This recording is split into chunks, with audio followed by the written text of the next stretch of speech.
A public defender is an attorney employed by the community and responsible for giving legal aid without cost to any person who seeks it and is financially unable to employ private counsel. It is his duty to defend those accused of crime until the issue is decided in a court of law. The first public defender's office in the United States was opened in January 1913. Over the years, other offices were opened. And today, that handful has grown to a network of lawyers cooperating to protect the rights of our clients. The defendant, Joseph McDonald, age 16. The charges, arson and manslaughter. The place, El Clemente, California, a town gripped by fury. Ladies and gentlemen, this is Carl Smith speaking to you from the corridor of Superior Court, Citrus County, California. For the past few weeks, this town of 23,000 has been boiling with a violent hate. Inside the courtroom right now, the prosecution is presenting its case against one Joe McDonald. Unfortunately, Judge Lamar has cleared the court of spectators and press, but we do have a way of finding out what's going on in there. Oh, excuse me. Thank you. Ladies and gentlemen, Mr. George Berry, owner of the Burned Hotel, has just finished testifying. Mr. Berry, the angry man of El Clemente, has almost single-handed whipped this town into the frenzy which grips it now. Oh, excuse me. Excuse me, please. May I see you for just a moment, please, sir? Ladies and gentlemen, this is Mr. George Berry. Mr. Berry, we understand you've just finished testifying. Yeah. I told him the truth about that firebug. He'll get what's coming to him. Judge Lamar was the one who decided he was to be tried instead of being turned over to the youth authority. Well, could you tell us what you said on the witness stand? The truth. The district attorney called me, and I told him that... Mr. Barry, did the defendant have any personal motive for setting fire to your hotel? He hated me. Why? Last year, I saw him hitchhiking a ride on Highway 101. When he got in the car, I saw his sweatshirts had the letters SMO on it. And what did those initials mean to you? St. Michael's Orphanage. I figured he was running away. So I zigzagged around some back roads, and before the kid knew what was happening, I had him back inside the gates. Did he say anything to you that night? When the sister was taking him in, he yelled, "I know you. You own that hotel. I'll get even with you." Mr. Berry, is the public defender putting up much of a fight? How can he? That boy signed a confession. How can Matthews get out of that? Well, at his press conference, he said he was going to call but two witnesses, the boy and his sister Anthony. Sister Anthony? That's what he said. We'll see about that.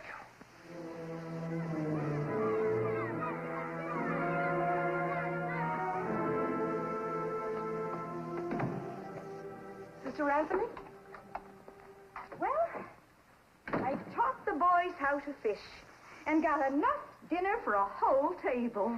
Sister Anthony, there's a visitor. You should come with us next time. When the good Lord has a trout hook onto your line, there's a satisfaction.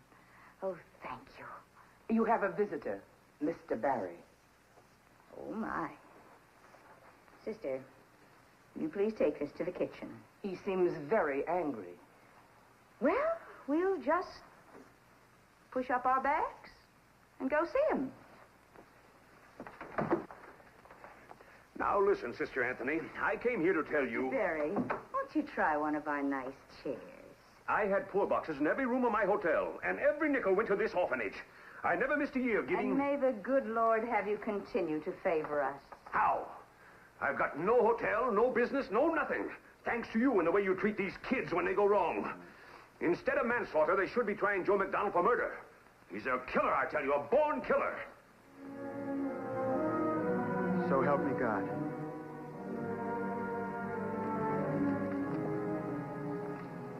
Joey, you heard the first witness. Your Honor? Does the district attorney have an objection? I object to the public defender violating legal decorum by making a cheap appeal for the court's sympathy by addressing his client as Joey. Denied. Proceed, Mr. Matthews. Joey, let me read this to you. I, Joe McDonald, confess that I bought 3 gallons of gasoline at Porter's garage and used it to set fire to the Citrus Hotel. Is that your signature? Yes, sir. Is this confession true? No, sir. Your Honor, object. The defendant has admitted that the signature is genuine. No violence or force was used to obtain this confession, nor was any promise of immunity given. Prosecution holds that since the confession is genuine, defendant be enjoined from denying its validity. Denied. Proceed, Mr. Matthews. If this confession was untrue, why did you sign it? Well, it was almost 4 o'clock in the morning. They kept asking me the same questions over and over again. I could hardly stay awake. Did you know what you were signing? Well, I just wanted to sleep, to stop all those questions. So I signed. But it is true that you bought the gasoline. Yes, sir. Where did you get the money? Well, you see, it was like this. I went to Sister Anthony's office.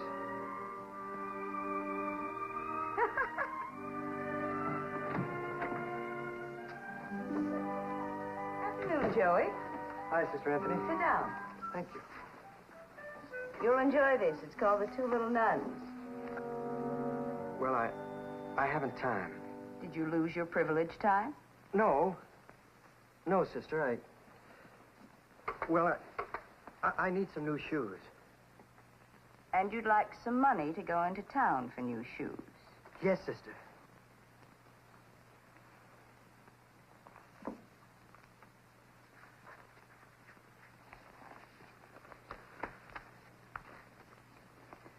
They're running at Hollywood Park. Are they? I found this under a boy's locker.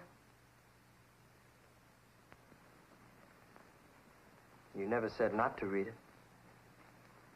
There's a circle around the name of a trainer at Hollywood Park.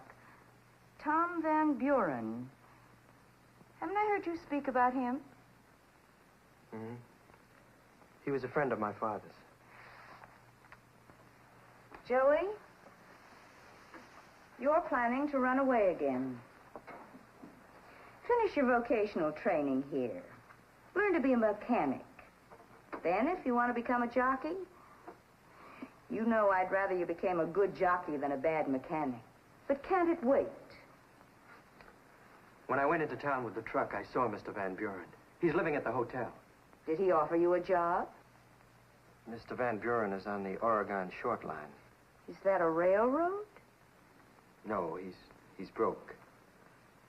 But he's got 2 mares with early foot. And if he can get to Caliente, he can win a purse. Why doesn't he? He can't even promote gasoline money. But if I could pay for the gas, I can ride at Caliente on Saturday. Oh, please, Sister Anthony.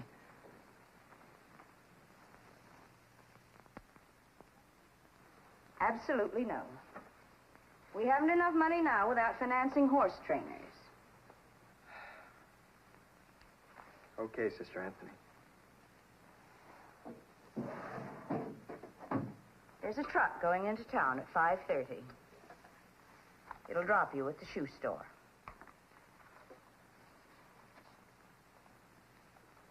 Thank you, Sister Anthony. Thank you. Before I left the orphanage, I went to the kitchen and got an empty 5-gallon can. In town, I got some gas and went to the hotel. I was looking for Mr. Van Buren's room on the 2nd floor when it happened.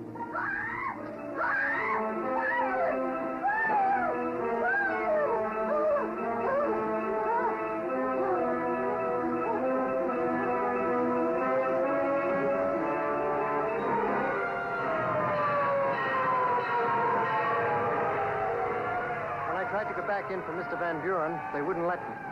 Let me go! You gotta let me go! Mr. Van Buren's still in there!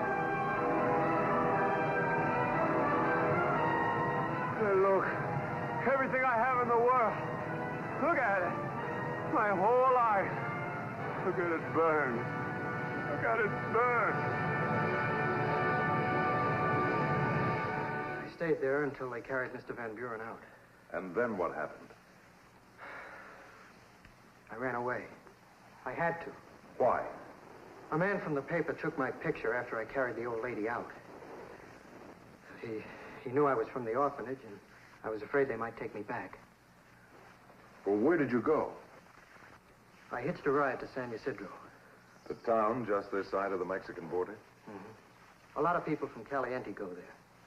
That's where I found a man that used to know my father. And did you get a job riding? Yes, sir. I had the leg up on competitive in the 5th, and...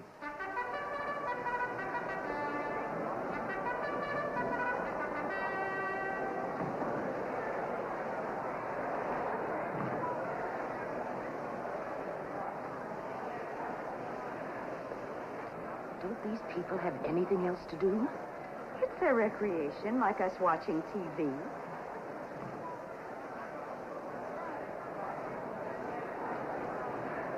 What's the name of Joey's horse? Competitive. Attention, the horses are nearing the starting gate. 80 to 1. If we bet $1 and Joey won, we'd get back $81. Sister Anne. Imagine how many new blankets $81 would buy. Wouldn't it be wonderful if Competitive did win?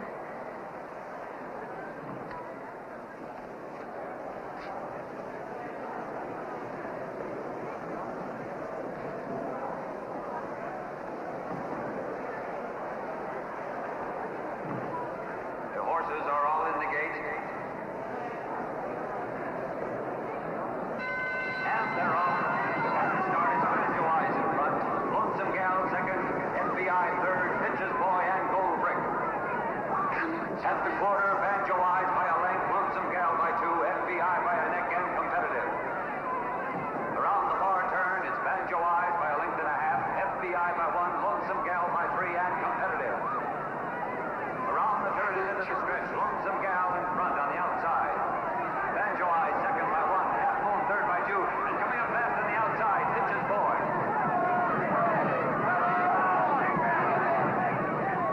Poor Joey. His horse had no closing look at all. Come on, we'll wait at the jockey's room.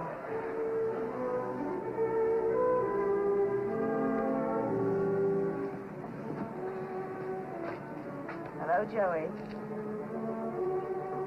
Sister Anne, you can't come to a racetrack.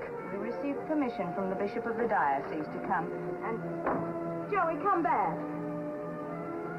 I failed, Sister Marie. He was frightened. Is that what I teach our boys, to be afraid of me? If we hurry, that next We'll bus wait, leaves. sister. You're not taking me back. Joey, please come out.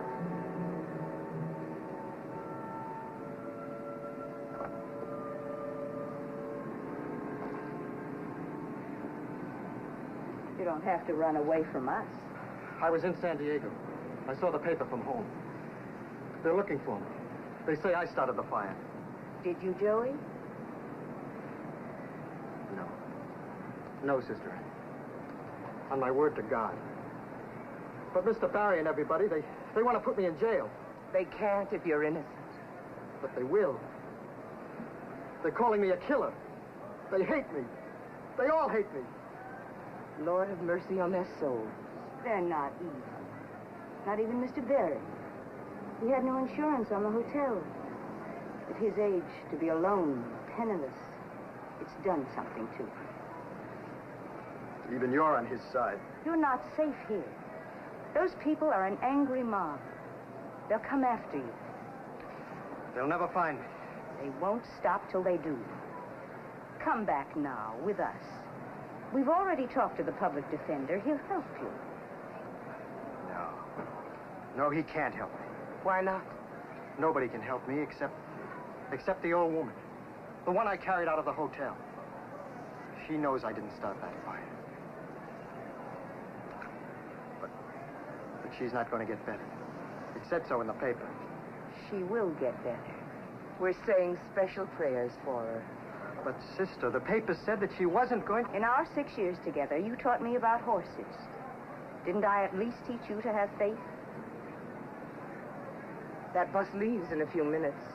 There'll be another after Joey's next race. Please come back with us.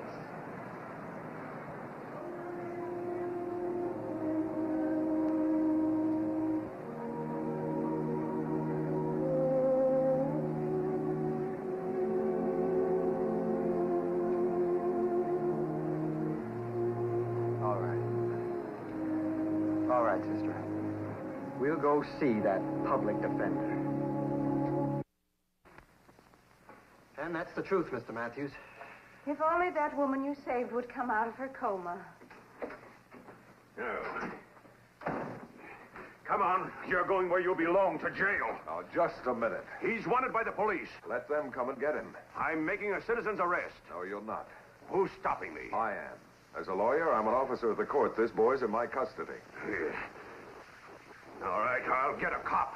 And you call yourself a Christian? Think, Mr. Barry. Think of the terrible thing you've done to this whole city. I didn't burn anybody to death. Neither did I. He's a good boy. I raised him. I know he's a good boy. To you, all boys are good. Well, just read the daily paper, sister. These boys, 15, 16, 17, they're on the front pages every day. They drive hot rods 80 miles an hour. They stick up stores. They lie. They cheat. They kill. And people like you keep saying, go easy on them. They're boys. Well, it's time we set an example. But he can prove he didn't start the fire. How? That woman he carried out, she'll tell you. In the next world. She just died. Public indignation is running high, ladies and gentlemen. Oh, just a minute. I've just had a signal that Public Defender Matthews is about to conclude his direct examination. Well, that's all I know, Mr. Matthews. Thank you, Joey. Now, if it pleases the court, at this time I would like to move for a directed verdict of acquittal on the grounds that the prosecution has not proved a case against the defendant. Motion denied. Cross-examine.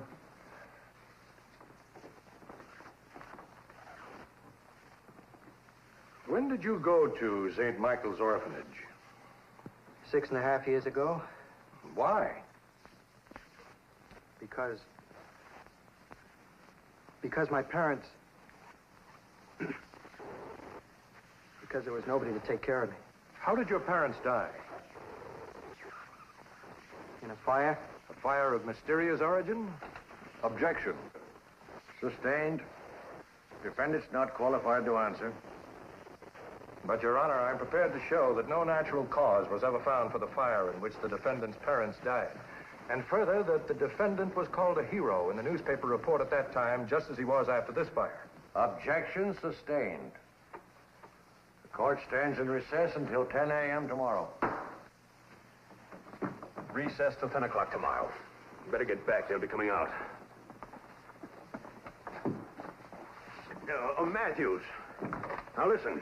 You're supposed to be the public defender. Well, we're the public, and we don't want Joey McDonald defended. Everyone is entitled to be defended. Who says so? The Constitution, Amendment number 6. Mr. Barry, you have done a terrible thing. Me? You've taught the people to hate. Because of you, this city is filled with poison. If you have no regard for the Sixth Amendment, at least respect the Lord your God and go pray that he forgives you for disobeying his teaching of peace on earth, goodwill toward men. How goes it inside? Not so good, I'm afraid. You mustn't lose faith. If only we could find that can that Joey used for the gasoline. Are you sure it's not still at the hotel? I went over every inch of the place. Your little firebug isn't denying now he bought the gasoline, is he? No, Mr. Berry, but if Joey did drop that can of gasoline with a cap on it, the fire would have exploded it. So? So that can of gasoline could help prove that Joey McDonald is telling the truth. He's not. He's lying. He's a dirty little liar. He said he'd get even with me, and he did. Now it's my turn. Mr. Barry, do you know where that can is? Why don't you go back to the orphanage? Stay where you belong. This is where I belong, Mr. Barry. Close to that boy. Why don't you help somebody who deserves it? The Lord loves everyone alike. Mr. Barry, you wandered through that burned-out hotel for days after the fire. Did you find that can? If I did, why would I hide it? Because you were afraid. Afraid? Of who? Of the people. The minute you heard that Joey signed that confession, you started your rabble-rousing against the boy.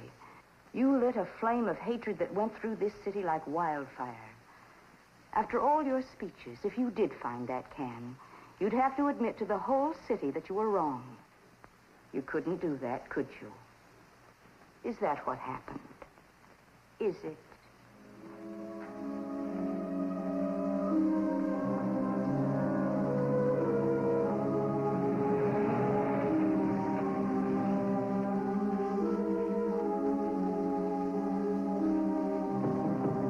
Come in. Oh. Good afternoon, sister. Have a seat.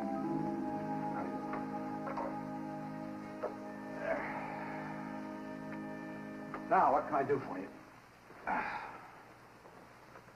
Mr. Matthews said that all you told about in court was fighting the fire and getting Joey McDonald's confession. I didn't know until this afternoon he would deny the confession. You told Mr. Matthews that you never went back to the hotel. Sister, I know how much this boy means to you. But we're busy here. When we get a confession, we haven't got time to check to see if the person's telling us the truth. If somebody admits to setting a fire, we take his word for it. If you went back to the hotel, would there still be anything there that might help the boy? I don't know. Sister Anthony, look at this desk. I spend 12 hours a day in this chair, and when I... Oh, pardon me. Chief Cooper speaking. That's right. What? Who is this? Hello? Hello? The gasoline can just showed up. Where? Who found it? Who was that? I don't know, but he said it was behind the incinerator and back of the hotel.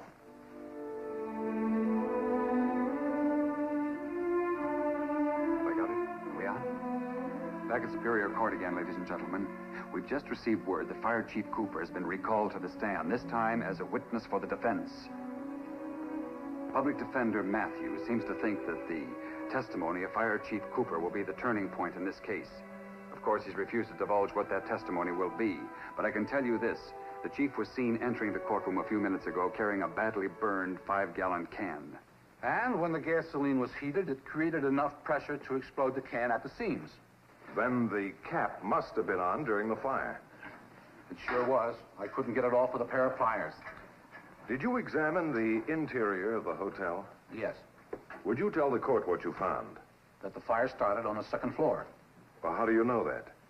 Well, the floor of the last room on the left-hand side was burned as badly as the walls and ceiling. What does that mean? Well, that was the room of origin. A fire burns downward. In every other room and in the corridor, we could tell from the wood that the fire had burned the ceiling first. So the fire started in a room and spread until it reached the gasoline and exploded. That's right. The fire was caused by an overturned electric heater.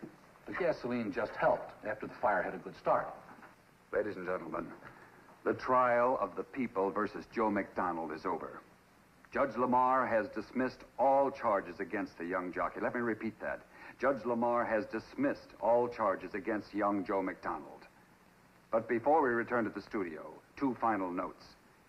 The first, to all those students of mob psychology.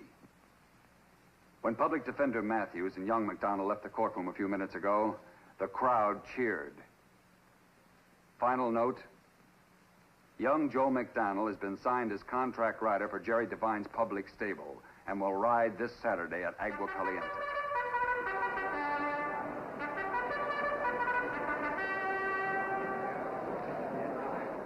The next race, the St. Michael's Orphanage Purse at 1 mile and a 16th. And if I win, my whole 10% will go to St. Michael's Orphanage. Bless you, my boy. Good luck, Joey. Thank you. And Joey, this horse is a closer. Stay off the pace to the head of the stretch. Then make your move. Yes, Sister Anthony.